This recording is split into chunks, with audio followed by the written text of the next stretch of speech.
Kun raadiyoo burqaa oduu jaarmiyaa waraana bilisummaa Oromooti.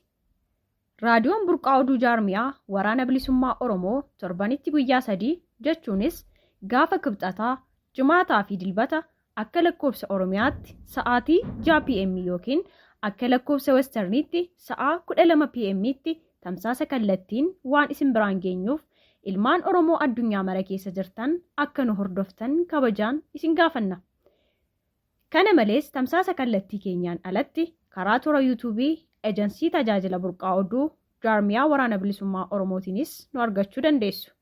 Eejensii burqaa oduu jaarmiyaa waraana bilisummaa Oromoorraa.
Sartoka Maria, like a good lady, like a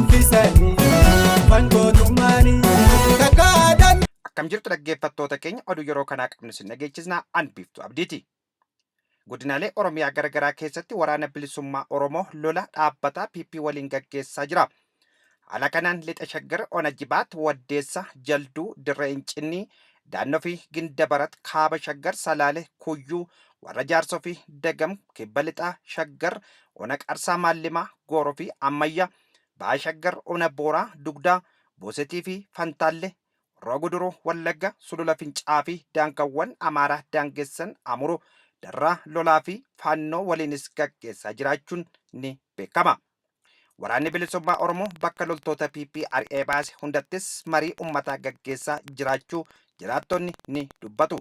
Haaluma kanaan injifannoo boonsaa kan galmeesse yoo ta'u, meeshaa hedduus dugda diinaa irraa hiikuun mooraa qabsoo bilisummaa Oromoof galii taasisuu itti fufuu jabeessee jira. Lixa shaggar waliigalaan Bireenii 3 Kilaashii 37 humna diinaa 41 du'aan yoo adabu 8 immoo hidhannoo guutuu waliin booji'uun beekamee jira. Kana malees ba'a shaggar ona fantaalletti lola waraanni bilisummaa Oromoo fi PP gidduutti taasifameen waraanni PP hedduun du'aan yoo adabamtu 21 woboodhaan booji'amuun beekamee jira. Bifuma wal fakkaatuun lola lixa shaggar ona daannootti taasifameen waraanni PP 19 du'aan yoo adabamtu hedduun madoof saaxilamu maddeen nuuf beeksisan. Gama meeshaan Bireenii 2 Kilaashii 13 booji'us beeksisee jira. Kana malees godina Shawaa Kaabaa ona dharraatti tarkaanfii waraanni bilisummaa Oromoo fudhataa jiruun miseensonni faannoo hedduun booji'amuu maddeen nuuf ibsanirraa hubachuun danda'amee jira. Darraatti faannoon waraana impaayiraa kana waliin ta'uun hawaasa nagaa irratti lola kan bante gaachanni saba bal'aa woboon hedduu du'aan yoo adabu hedduu hidhannoo guutuu waliin booji'uu beeksisee jira. Kaaba shaggar ona dharraatti finxaaleeyyiin Amaaraa ilmaan Oromoo irraa manneen 406 gubuun horii hedduu saamuu maddeen keenya achi beeksisee jira. Finxaaleeyyiin Amaaraa gargaarsa murnoota bilxiginnaan Oromiyaa keessatti hanga funyaanitti hidhachuun ummata Oromoo qe'ee fi qabeenya isaa irraa buqqisuu saamanii mana irratti gubuu ajjeesuu ukkaamsanii achi buutee dhabamsiisuun namummaa isaa irraa mulqanii gochoota gara jabinaa tilmaama hin qabne irratti raawwachaa jiraachuun kan beekamudha. Godina Gujii lixaa ona malkaa soddaa keessatti waraanni PP dargaggoo tokko haala sukkaneessan ajjeesuun maddeen himan. Godina Gujii lixaa ona malkaa soddaa ganda dhiitichaa Eddoo jedhamutti waraanni impaayira Itoophiyaa dargaggoo maqaan isaa Abbaatoo Utukaa Jaldeessaa jedhamu rasaasa 5 itti roobsee ajjeesuun doddoqqee isaa waliin irratti gubuun beekamee jira. Ona Gooroo Doolatti humnoonni mootummaa namoota nagaa waraana bilisummaa Oromoo waliin hariiroo qabdu jechuun ajjeesuun ibsamee jira. Ganda Sokoraa Dirribaa jedhamutti qonnaan bulaa maqaan isaa Mootii Waaqoo Jiloo jedhamu ajjeesanii gatan jedhu jiraattonni. Mootii Waaqoo Jiloo abbaa ilmaan 7 fi nama nagaa hojjetee maatii isaa jiraachisuudha malee nama waan siyaasayyuu hin beekne jedhan maddeen keenya. Godina Wallagga Bahaa ona Waayyoo Tuqaa fi ona Saasiggaatti PP'n hawaasa saamaa jiraachuun jiraattonni dubbatan. PP'n siyaas dinagdee isaa gama maraan kufe utubuuf jecha yeroo ammaa kutaalee Oromiyaa mara keessatti maqaa caasaa gandaa deebisnee ijaarra jedhuun ergamtoota isaa sadarkaa onaa irraa gara gandaatti buusuun uummata Oromoo irratti saamicha hamaa raawwachiisaa jiraachuun maddeen keenya nuuf ibsanii jiru. Kan hordoftoota keenya oduu narraaf qabnu asirratti raawwannee jirra. Qophiilee keenya biroo afaan waliin turtii gaarii isiniin jenna. Eenyu isin nuti Oromoodha. Muslima moo kiristaana? Muslimaas ni qabna, kiristaanaas ni qabna, waaqeffataas ni qabna. Hayyee warri muslimaa gamana baha, warri kiristaanaa achi baha. Diddan ammoo waliin murruq isin goona. Tokkummaadhaaf wajjin manaa baanee sodaa diinaatiif waliin qoqqoonnu nu fixuu feetan kunoo bakka takkatti nu fixa. Seenaa shiniga sammuu Oromoo keessa boqottee amatu jirta. Seenaa shiniga sammuu Oromoo keessa boqottee amatu jirta.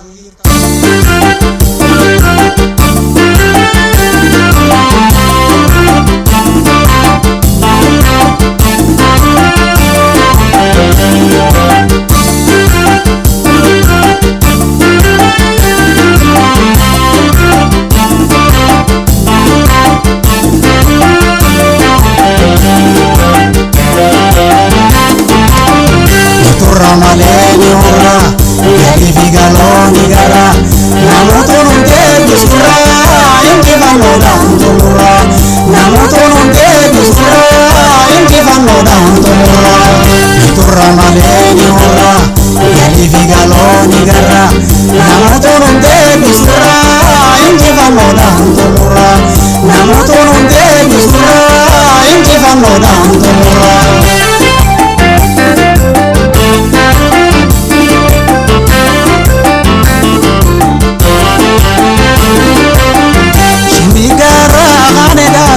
Ermageenye Maraalera daddabanne injikilfanne Lubburoota kumaatamaan itti damne Inni goota dhangala'ee jigeen hafne dhangala'ee jigeen hafne dhangala'ee jigeen hafne.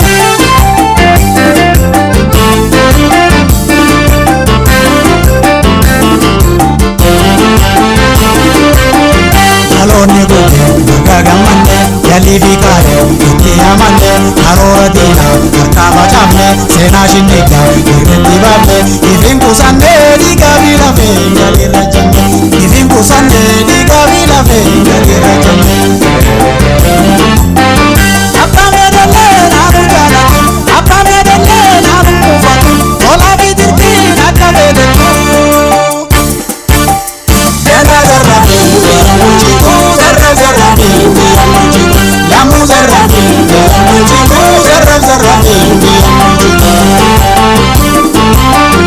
Oromo akka himbaatu hammoon kumaa kumittu kanuma duukaan liqimsiisi laagarsiin dabartu.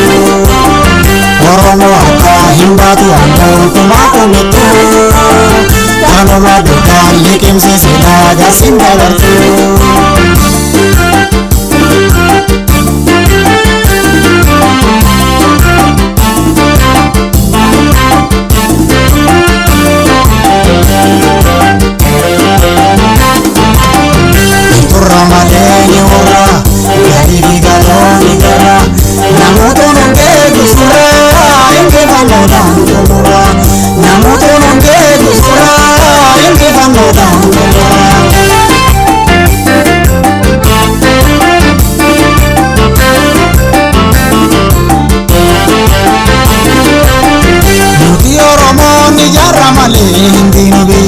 Biyya jaaruudhaaf damaa jirra halkanii guyyaa dirqama gamnaaf irratti beeynaa nu hibbaan biyyaa kan biyya diiguu suura dhaabbanne keenya wardiyyaa suura dhaabbanne keenya wardiyyaa suura dhaabbanne keenya wardiyyaa.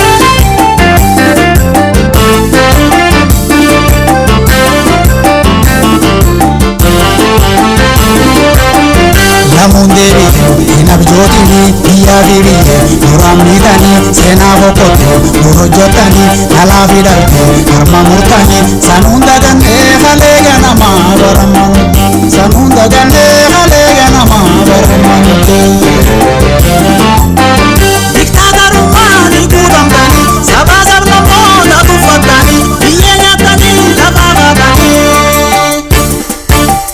biyya bulchinaa hingaan fatanii biyya bulchinaa hingaan fatanii biyya bulchinaa hingaan fatanii biyya bulchinaa hingaan fatanii.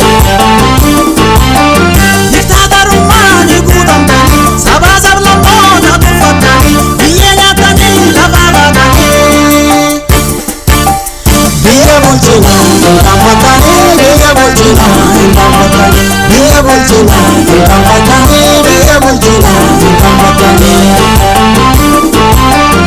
Oromo akka himbaatu hammoon kumaa kumittu kanuma duukaan liqimsiisi laagarsiin dabartu. Oromo akka himbaatu hammoon kumaa kumittu kanuma duukaan liqimsiisi laagarsiin dabartu. Oromo akka himbaatu hammoon kumaa kumittu kanuma duukaan liqimsiisi laagarsiin dabartu. Oromo akka himbaatu hammoon kumaa kumittu kanuma duukaan liqimsiisi